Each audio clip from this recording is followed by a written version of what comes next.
First off, I want to give all praises to Yahweh, Bahashem, Yahweh Shai, Yahweh the true name of the Father, Yahweh Shai the true name of the Son. Double honors to the apostles and elders of GMS who continue to feed us in this truth. Shalom to the hopeful elect out there pushing this word in all sincerity. Now I just want to bring out some highlights from a few articles. This has been trending right now in world news.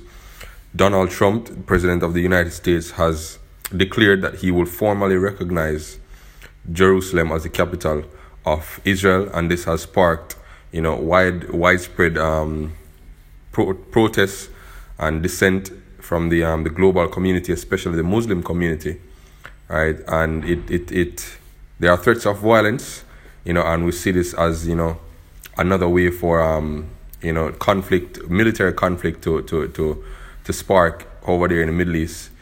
So let's just go to a couple of the articles. All are posted today. This is from RT. Jerusalem's top Christians warn Trump of violence and suffering if city recognized as Jerusalem's capital. The 13 patriarchs and church heads in Jerusalem have written an open letter to the U.S. President Donald Trump, telling him that his decision to recognize its status as Israel's capital will cause irreparable harm.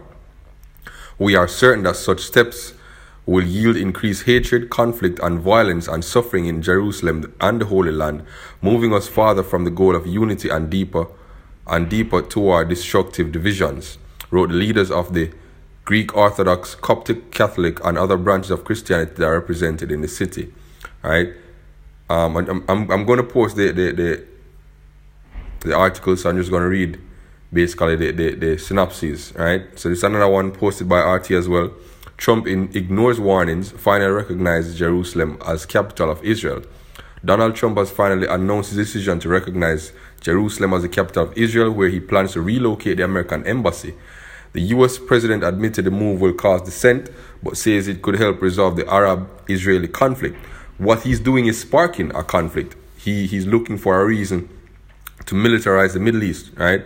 And he's looking for a reason to militarize the entire world, because he's seeking conflict with North Korea, right? With Iran, with Syria, right? So on all fronts over there in the Eastern Hemisphere, this cheater president, is looking for reasons to mobilize troops, right? Let's get another article.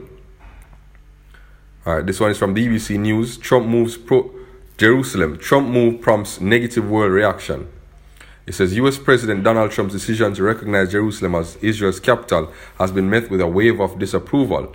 Leaders from within the Muslim community and from the wider international community were swift to criticize the move, and some warned of the potential for violence and bloodshed as a result. Mr. Trump also approved moving the U.S. Embassy from Tel Aviv to Jerusalem, making America the first country in the world to officially recognize Jerusalem as Israel's capital. The status of Jerusalem lies at the heart of the long-running Israeli-Palestinian conflict, as the Palestinians claim East Jerusalem as the capital of their future state. White House officials have said Mr. Trump's decision is a recognition of current and historical reality, but is not a political statement and will change the physical and political borders of Jerusalem. Right? So it's not only Muslims that are having outcries against this decision, but also American allies as well, right? And there's actually a UN Security Council that may be called on Friday, due to the fact that he announced today, Wednesday, that Jerusalem would be recognized as the capital, right?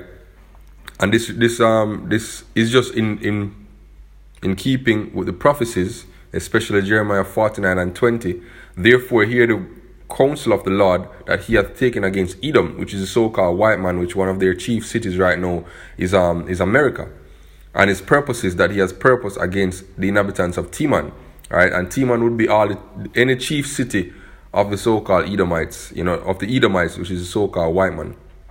Surely this least of the flock shall draw them out, right? Which is talking about the Jews, the Gutaras down there, in the Middle East, that are calling themselves Israelites, that are calling themselves Jews, right? The Amalek, which is one of the grandson of Esau, right? Surely he shall make their habitations desolate with them, right? And this is Revelation 17 and 16, because as I said, the disapproval of Trump's decision is not only from the Muslim community, but also from European allies as well. right?